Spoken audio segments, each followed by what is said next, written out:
Bonjour à tous, bonjour à toutes. Lundi 6 juillet 2020, nous allons voir un sujet particulier. L'argent, le bien matériel, leur gestion et la spiritualité. Ceux qui ont pour mission de gérer l'argent, de gérer les biens publics ou les biens privés, leur manière de gérer ce genre de choses, et la spiritualité. Qui peut prétendre dans ce monde-là, qui peut prétendre avoir les mêmes propres en termes de gestion? Qui peut lever le petit doigt pour dire qu'il a géré ou bien qu'elle a géré des biens publics, des biens privés, qu'elle a géré ou bien qu'il a géré une fortune ou bien de l'argent et n'a jamais piqué un seul sou, n'a jamais piqué un seul petit matériel? Qui peut lever le petit doigt pour le dire? Parce que pour nous les spirituels, quand on n'a pas encore découvert ta mauvaise gestion, c'est là on dit que tu es un bon gestionnaire. Ceux qui ont déjà géré de l'argent, ceux qui ont déjà géré des fortunes, ceux qui ont déjà géré des biens publics et des biens privés, savent très bien de quoi je suis en train de parler. Gérer de l'argent qui appartient à plusieurs personnes, gérer de l'argent qui appartient à un pays ou à une association, gérer des biens publics, gérer des biens privés, n'est pas une mince affaire, n'est pas de la blague, n'est pas une petite chose. Parce que nous sommes tous tentés par le bien matériel, nous sommes tous tentés par l'argent. L'argent est le but de tous nos déplacements. L'argent est le but de tous les actes que nous posons dans notre vie. L'argent est le but de tout ce que nous faisons comme travaux. Et quand vous gérez ce genre de choses qui est déjà réuni, on dit, bon, monsieur Tant, vous gérez telle fortune, vous gérez tel montant, 2 milliards, 3 milliards pour des travaux. Vous n'allez pas piquer quelque chose. C'est pour vous dire, vous qui avez pour mission de gérer de l'argent, que ce soit de l'argent public ou de l'argent privé, vous qui gérez des sociétés, vous savez, laissez-moi vous dire, gérer de l'argent rime avec les détournements. Gérer de l'argent, gérer des biens publics, des biens privés, gérer des fortunes, rime avec les mauvaises pratiques. Mais quand vous n'êtes pas protégé, ces mauvaises pratiques-là sont mises à jour. Quand vous n'avez aucune protection, les gens pour qui vous gérez cet argent-là, si c'est dans le cadre d'une association, d'une coopérative, si c'est dans le cadre d'un ministère ou bien de l'argent public, vos pratiques sont, n'est-ce pas, découvertes. Quand vous n'êtes pas protégé, quand vous prenez de l'argent qui ne vous appartient pas dans le cadre de votre gestion, c'est découvert et c'est décrié. Et souvent, vous êtes mis aux arrêts. On peut vous mettre aux arrêts pour ça. La gestion de l'argent, la gestion d'une fortune, la gestion des biens publics ou des biens privés, la gestion d'une coopérative, la gestion d'une entreprise, qu'elle soit une entreprise étatique, c'est-à-dire une entreprise d'État, que ce soit une entreprise privée, la gestion de n'importe quel genre d'entreprise, de société, la gestion même d'une association, la gestion en gros d'un ensemble de personnes ou bien d'un ensemble de biens ou bien de l'argent est toujours une tâche très difficile. Et la plupart de ceux qui gèrent ce genre de choses ont toujours les mains sales. Oui, nous avons vu en Afrique, dans le monde entier, où des présidents de la République, ou des ministres, ou des directeurs généraux, ou des directeurs départementaux, ou bien des directeurs de banques, ou bien des gens qui gèrent des portefeuilles privés, sont, n'est-ce pas, impliqués dans des gros détournements. Je prends un exemple. Il y a un petit groupe de personnes qui m'a fait appel, d'abord en Côte d'Ivoire, une coopérative agricole qui est basée dans le sud de la Côte d'Ivoire vers Aboisseau, une coopérative de planteurs de choses d'huile de palme, des palmiers à huile, où il y a eu un détournement de 1 milliard 200 millions, 1 milliard 2 à 300 millions. C'est-à-dire pratiquement 2 millions d'euros.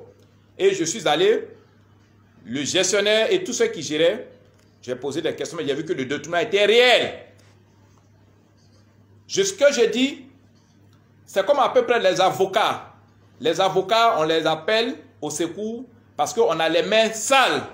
Quand on a les mains propres, on n'a pas besoin de prendre un avocat pour aller, n'est-ce pas, en justice. On appelle un avocat pour, n'est-ce pas, nous défendre parce que ce qu'on a fait n'est pas bien. Et Cette coopérative m'a appelé, en fait, ceux qui ont géré cette coopérative, il y a eu un gros détournement d'1 200 000, mais on a fait l'hypnose, l'auto-hypnose, l'affaire a été coupée court, l'affaire a été enterrée. Dans un autre pays, encore en Afrique, au Nigeria, il y a eu un gros détournement. Vous savez, quand vous gérez quelque chose, qu'il y a des détournements que vous avez fait, il faut, n'est-ce pas, se protéger. C'est vrai, vous pouvez prendre un avocat, mais prenez aussi des spirituels pour vous protéger. Parce que nul ne peut lever le doigt pour dire qu'il est gestionnaire, qu'il n'a jamais piqué dans la caisse. Nul ne peut se taper la poitrine d'avoir été, n'est-ce pas, un gestionnaire sans, n'est-ce pas, faire des malversations. Ça n'existe pas. Mais c'est ceux qui ne sont pas découverts, ceux dont la mauvaise gestion n'a pas été découverte, qui peuvent se taper la poitrine de cette manière-là. Vous qui êtes gestionnaire, vous qui m'écoutez, si déjà vous avez un détournement, vous avez une affaire de détournement qui vous suit, si déjà vous avez piqué dans la caisse que vous gérez, si déjà vous avez piqué sur les biens publics ou bien sur les biens privés que vous gérez, si déjà il y a une affaire pendante qui vous suit, une affaire de détournement de gros sous, que vous soyez seul, que vous soyez en association, mais déjà on vous soupçonne, les gens vous accusent d'avoir détourné de l'argent. Appelez-nous également, nous allons faire taire cette affaire définitivement. Appelez-nous parce que gérer de l'argent, même la domestique, même notre domestique à qui on remet l'argent pour aller faire le marché, pour préparer, elle pique sur cet argent-là. Même notre femme à qui on remet l'argent du mois, elle pique sur cet argent-là. Chacun à son niveau, j'ai un petit bien sur lequel il pique. La gestion rime toujours avec la mauvaise moralité. La gestion rime toujours avec la tentation. Personne ne peut gérer de l'argent, une fortune assez énorme, n'est-ce pas, sans vouloir piquer un peu dedans. Vous êtes gestionnaire, vous êtes directeur d'entreprise, vous êtes ministre, vous êtes chef d'État, vous êtes responsable de beaucoup de structures et l'argent défile devant vous. Si déjà vous êtes accusé, ou bien vous n'êtes pas encore accusé, nous vous conseillons dès aujourd'hui la bague, la célèbre et puissante bague indienne de la totale protection, de l'hypnose et de l'auto-hypnose pour couvrir votre gestion, qu'elle soit bonne ou pas. La bague indienne de la totale protection, de l'hypnose et de l'auto-hypnose pour couvrir vos mauvaises pratiques. Le bon gestionnaire, c'est celui qui sait couvrir ses mauvaises pratiques. Le bon comptable, c'est celui qui sait couvrir les trous qu'il crée dans la caisse. Le bon directeur général, c'est lui qui sait couvrir les trous qu'il crée dans sa caisse. Le bon ministre, c'est lui qui sait couvrir tous ses détournements. Le bon président, c'est lui qui sait couvrir tout ce qu'il fait comme détournement. Quand on veut avoir les mains propres, on ne cherche pas à devenir président. Quand on veut avoir les mains propres, on ne cherche pas à devenir ministre. Quand on veut avoir les mains propres, on ne cherche pas à devenir directeur. Quand on veut avoir les mains propres, on ne cherche pas à devenir gestionnaire. Quand on veut avoir les mains propres, on ne cherche pas à devenir, comment on appelle ça, comptable. Quand on veut avoir les mains propres, on ne cherche pas à devenir banquier. Quand on veut avoir les mains propres, on ne cherche même pas à devenir domestique. On ne cherche même pas à devenir une femme qui est mariée, qui est dans un ménage. Quand on veut avoir les mains propres, il faut rester les bras croisés, sans rien toucher. Parce que l'homme, tous les actes que l'homme pose dans sa vie chaque jour, c'est des actes qui ne sont pas bons, qui créent des torts à d'autres personnes. Il y a des détournements, il y a du tort qu'il cause à d'autres personnes, il y a des derniers publics, il y a plein de choses. Et quand on va avoir les mains propres, n'est-ce pas, on ne touche pas à ce genre de choses, à plus forte raison, à une gestion. Vous qui gérez, si déjà vous avez fait des trous, qu'on vous soupçonne, vous avez peur d'être découvert, vous avez peur que les détournements que vous avez eu à faire soient découverts, venez nous voir, la puissante et célèbre bague indienne de la totale protection, de l'hypnose et de l'auto-hypnose, va fermer la bouche de ceux qui allaient vous poser la question, va fermer la bouche de ceux qui allaient, n'est-ce pas, décrier votre gestion et vous mettre, n'est-ce pas, sur la place publique, va les faire taire définitivement.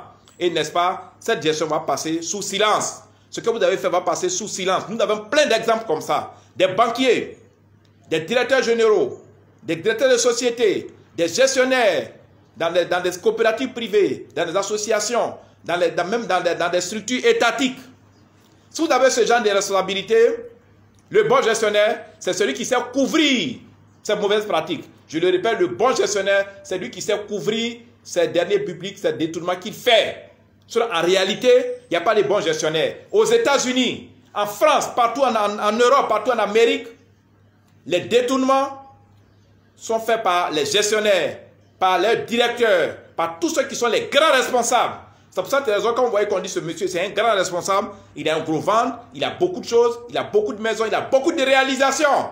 Si vous êtes de ceux-là, venez vous faire une protection. N'attendez pas qu'on vous mette aux arrêts d'abord. Vous pouvez prendre vos avocats, mais il faut avoir des articles spirituels pour fermer la bouche à vos détracteurs. Il faut avoir des articles spirituels pour fermer les yeux à ceux qui vont venir faire des audits sur votre gestion. Il faut avoir des articles spirituels pour, n'est-ce pas, fermer la bouche, pour faire taire tous ces comités d'audit, tous ces trucs qui vont venir auditer votre gestion. Ils ne verront rien et vous serez blanchis et vous serez un bon gestionnaire. Ce talisman est sans totem, sans sacrifice. C'est un talisman qui est utilisé dans le monde entier. Il faut que vous soyez tranquille. L'argent que vous avez détourné, l'argent que vous avez mis de côté, il faut l'utiliser tranquillement. C'est pour cette raison, il faut passer par l'hypnose et l'auto-hypnose. À tout à l'heure pour la deuxième vidéo, dans le même sens. Partagez massivement cette vidéo. Ce talisman, je ne vais pas vous dire le prix, parce qu'il est en fonction de ce qu'on vous reproche dans votre gestion. Et le prix est adapté. Le prix est adapté en fonction de ce qu'on vous reproche. Donc vous me contactez, vous nous fournissez tous les éléments, vous nous dites ce que vous avez fait comme détournement, ce que vous avez fait comme malversation, et nous allons adapter le prix. En Côte d'Ivoire et partout en Afrique, ce talisman fait des prouesses. Ce talisman, n'est-ce pas, protège et rend la gestion de beaucoup de personnes, leur gestion, ça rend leur gestion saine. Merci, à tout à l'heure pour, n'est-ce pas, la suite de cette vidéo. Parce que je vais faire aujourd'hui 2 vidéos sur la gestion des biens matériels, biens privés, biens publics et les détournements. À tout à l'heure. Bye, au revoir.